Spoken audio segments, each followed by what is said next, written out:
முருகுமாரன்ட்டையும் போயிட்டு வந்துடுறேன். ஏன்னா உங்களுக்கு கேரளாவும் சேர்த்து பேச நிறைய கருத்து இருக்கு.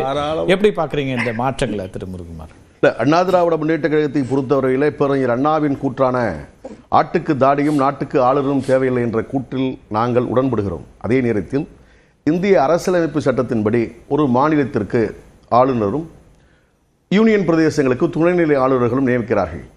சில நேரங்களில் ஆளுநருக்கும் முதல்வருக்குமான போக்கு முரண்பட்டதாகவும் இருக்கிறது. ஆனால் மக்கள் மன்றத்தில் மக்களுக்கு செய்ய வேண்டிய நன்மைகளை முதலமைச்சர் செய்ய வேண்டிய பொறுப்பு முதலமைச்சருக்கு இருக்கிறது. எங்களை பொறுத்தவரையிலே இது அரசியல் உள்நோக்கம் இருப்பதாக நாங்கள் கருதவில்லை.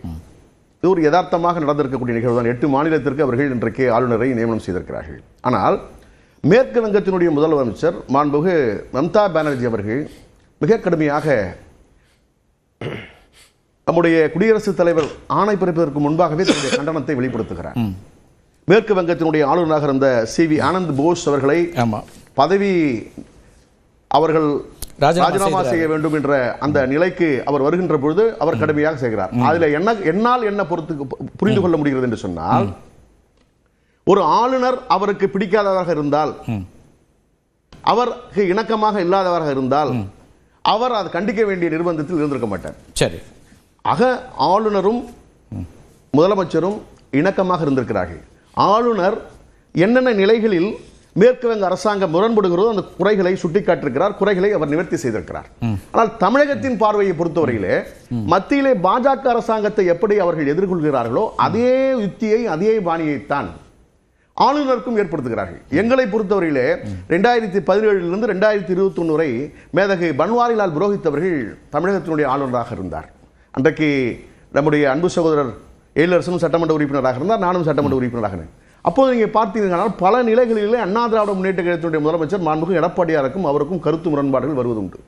ஆனாலும் அந்த முரண்பட்ட கருத்துக்களை புரிய வைத்து, அறிய வைத்து, தெரிய வைத்து உணர்த்த வேண்டிய பொறுப்பு ஒரு மாநிலத்தினுடைய முதலமைச்சருக்கு உண்டு.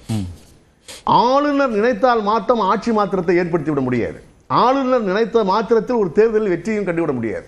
ஆனா ஒரு நெருக்கடியை உருவாக்கலாம்ல, ஒரு அட்மினிஸ்ட்ரேஷன் நெருக்கடி பில்ஸ் பெண்டிங்ல வைக்கிறதுல தொடங்கி எல்லாவற்றுக்குமான நெருக்கடியை கொடுக்க முடியும். அது ஒரு தற்காலிக நெருக்கடியாக இருக்கலாம் ஒழிய நெருக்கடியை நிரந்தரமாக கொடுத்து விட முடியாது.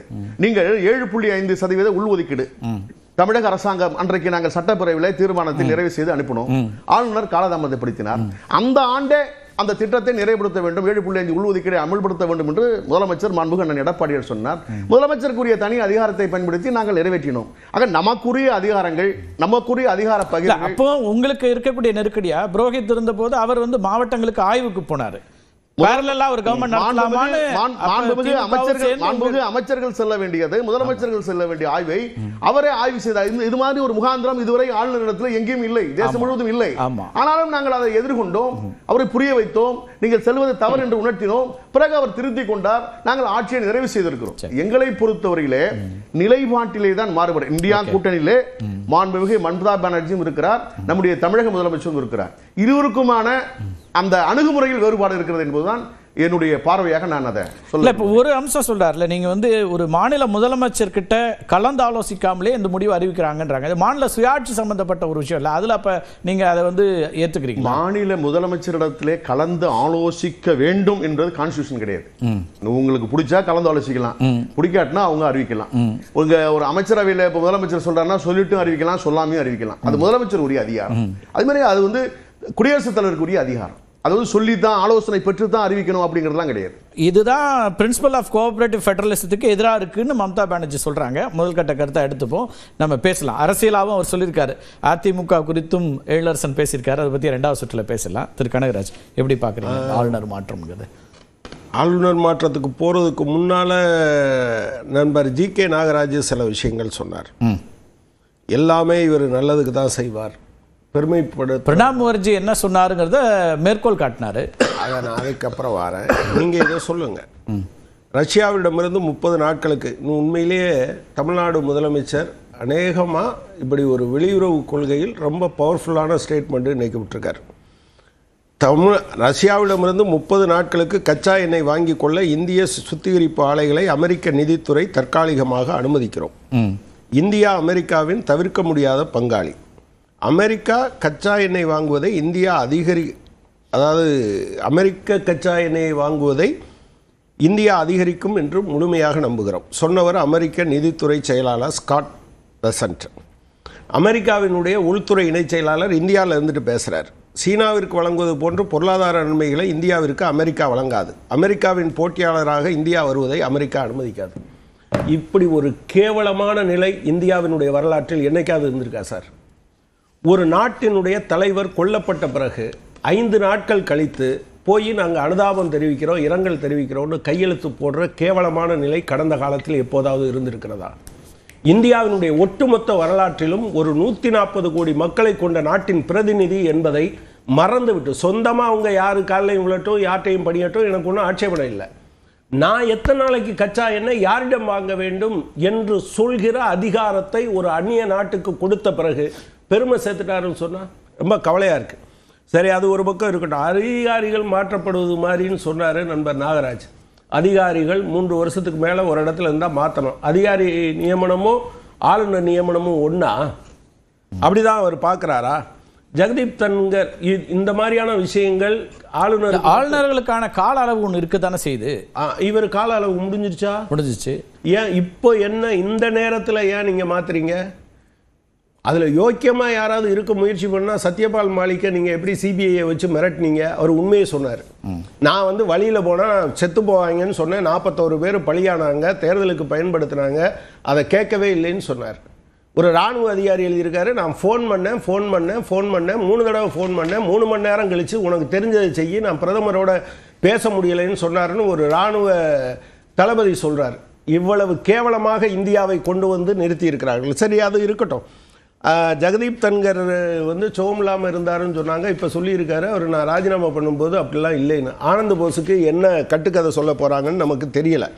அப்புறம் இந்த நியமித்தது இருக்குல்ல, கடந்த காலத்தை மாதிரிலாம் இல்லை. நீங்கள் சதாசிவத்தை நியமித்தீர்கள், நீங்கள் ரஞ்சன் கோகோய், நீங்கள் வந்து குட்ப்ரோக்கா சார், கைமாறு செய்தீர்கள். உங்களுக்கு ஆதரவாக நடந்து கொள்ள வேண்டும் என்பதற்காக நீதிபதிகளை நீங்கள் அப்துல் நசீர் மாதிரியான ஆளை ஆந்திரா கவர்னராக கொண்டு வர்றதுக்கு நீங்கள் என்ன விதமான வேலை செஞ்சீங்கிறது தெரியும்.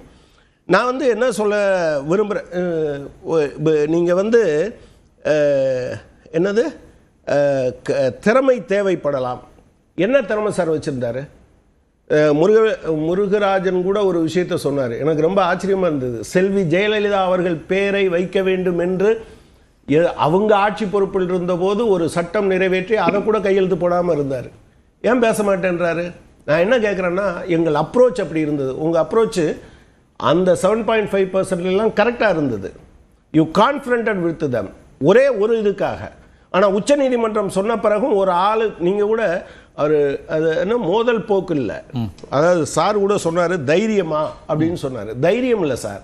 தைரியம் எப்போ வரும்னா நீங்கள் நியாயமாக செயல்படும் போது வரும். இது வந்து முரட்டுத்தனமாக நீங்கள் வந்து ஆன்மீகமும் தேசபக்தியும் ஒன்றா இருந்தது.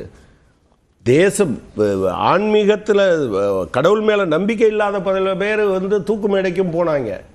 ஆனால் கடவுள் நம்பிக்கை இருந்த பல பேர் வந்து பிரிட்டிஷ்காரனோட சேர்த்து இருந்தாங்க. எவ்வளோ மோசமாக சொன்னார். தமிழ்நாட்டினுடைய வரலாறு சார் சொல்கிறாரா? ஒன்றுமே சண்டை போடாமல் தான் தமிழ்நாடுன்னு பேர் வந்ததுன்னு நம்ம முருகராஜன் சொல்லுவாரா?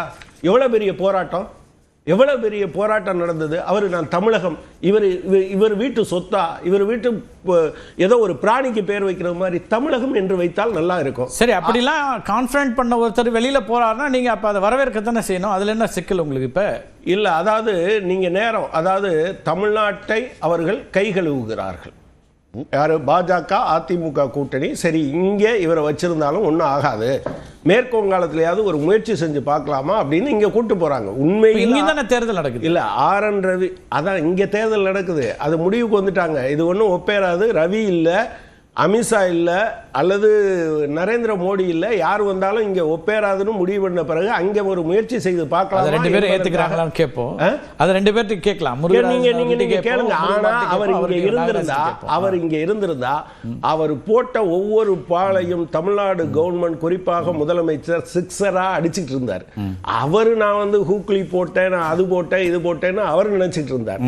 உண்மையில் என்னை பொறுத்தளவில் அதில் ஒரு சின்ன வருத்தம் தான் இருக்கு. RN ரவி இங்க இருந்திருக்க வேண்டும், இங்கிருந்து அவர் ரிட்டையர் ஆகி இருக்க வேண்டும், அல்லது வந்து பாதியிலேயே அனுப்பப்பட்டிருக்க வேண்டும் என்பதுதான் என்னோட அபிப்பிராயம்.